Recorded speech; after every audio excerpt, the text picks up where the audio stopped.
بسم اللہ الرحمن الرحیم۔ السلام علیکم ورحمۃ اللہ وبرکاتہ۔ سامعین کرام، بہت سے لوگ اس وجہ سے رابطہ کر رہے ہیں کہ ان کی شادی نہیں ہو رہی، شادی نہ ہونے کی وجہ سے وہ کافی پریشان ہیں۔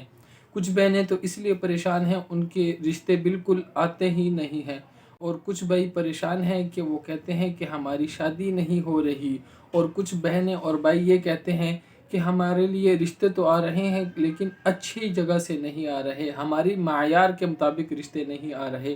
تو آج میں جو وظیفہ آپ کو بتانے لگا ہوں بہت ہی مجرب وظیفہ ہے اور شادی کے لیے بہت ہی خاص عمل ہے۔ سامعین کرام، آپ میں سے جو بھی اس کو ایک مرتبہ کر لے گا، اس کی شادی کے حوالے سے جو مراد ہوگی، آپ چاہتے ہو آپ کے رشتے آ جائیں، آپ چاہتے ہو آپ کے لیے اچھے رشتے آ جائیں، آپ چاہتے ہو آپ کی شادی ہو جائے، انشاءاللہ ان میں سے جو بھی آپ کی مراد ہوگی یا اس کے علاوہ شادی کے حوالے سے جو بھی آپ کی مراد ہوگی، انشاءاللہ اس وظیفے کی برکت سے پوری ہو جائے گی۔ اور اس کے علاوہ آپ کی شادی میں کوئی رکاوٹ ہے، کوئی بندش ہے، یا کسی بھی قسم کی آپ کی شادی میں کوئی پریشانی ہے، اس عمل کو ایک مرتبہ لازمی کر لیں، انشاءاللہ اس کی برکت سے آپ کی شادی میں جو بھی رکاوٹ، بندش، پریشانی ہوگی، انشاءاللہ وہ بھی ختم ہو جائے گی۔ سامعین کرام، اس وظیفے کو آپ نے کس طریقے سے کرنا ہے کہ آپ نے قرآن مجید کی ایک چھوٹی سی صورت ہے اس کا آپ نے وظیفہ کرنا ہے۔ اس کا طریقہ یہ ہے کہ پہلے آپ نے وضو کرنا ہے، وضو کے بعد آپ نے اس وظیفے کو کرنا ہے، خاموشی کے ساتھ عمل کرنا ہے۔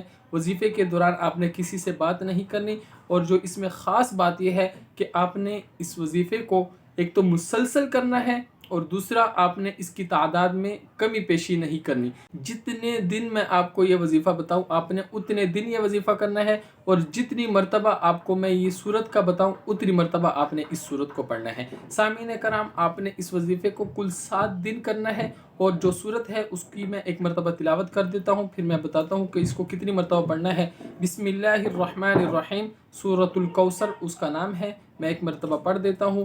انا اعطیناک الکوثر فصل لربک وانحر ان شانئک هو الابتر۔ سامعین کرام، یہ قرآن مجید کے 30ویں پارے میں صورت آپ کو مل جائے گی، اس کا نام سورۃ کوثر ہے۔ یہ مجرب وظیفہ ہے، بس آپ نے اس وظیفے کو اس نیت سے کرنا ہے جو آپ کو شادی کے حوالے سے مراد ہے۔ آپ نے اپنے مراد کو اپنے ذہن میں رکھ کے یہ وظیفہ کرنا ہے، اور دوسری بات آپ نے اس وظیفے کو مکمل یقین کے ساتھ کرنا ہے۔ جتنا آپ کا یقین پختہ ہوگا اتنا آپ کو اس وظیفے کا فائدہ ہوگا۔ آپ نے اس صورت کو کس طرح پڑھنا ہے، وضو کرنا ہے، خاموشی کے ساتھ آپ نے اس عمل کو کس طرح شروع کرنا ہے۔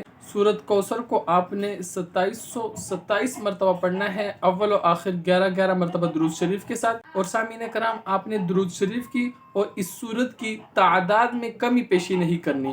آپ نے 11 مرتبہ پہلے درود شریف پڑھنا ہے، زیادہ بھی نہیں پڑھنا، کم بھی نہیں پڑھنا۔ پھر آپ نے 2727 مرتبہ انا اعطیناک الکوثر یعنی سورۃ الکوثر کو پڑھنا ہے، نہ ہی زیادہ پڑھنا ہے نہ ہی کم پڑھنا ہے۔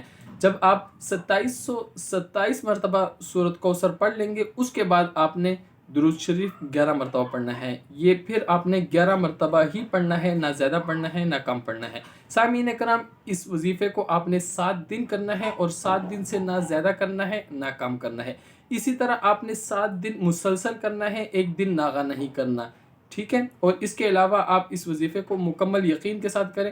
انشاءاللہ 7 دن کا یہ عمل آپ جیسے پورا کر لیں گے، آپ کو شادی کے حوالے سے جو مراد ہوگی انشاءاللہ اللہ تعالیٰ اپنے فضل و کرم سے آپ کی وہ مراد پوری فرما دیں گے۔ آخر میں اجازت چاہتا ہوں، دعاؤں کی درخواست۔ السلام علیکم ورحمۃ اللہ۔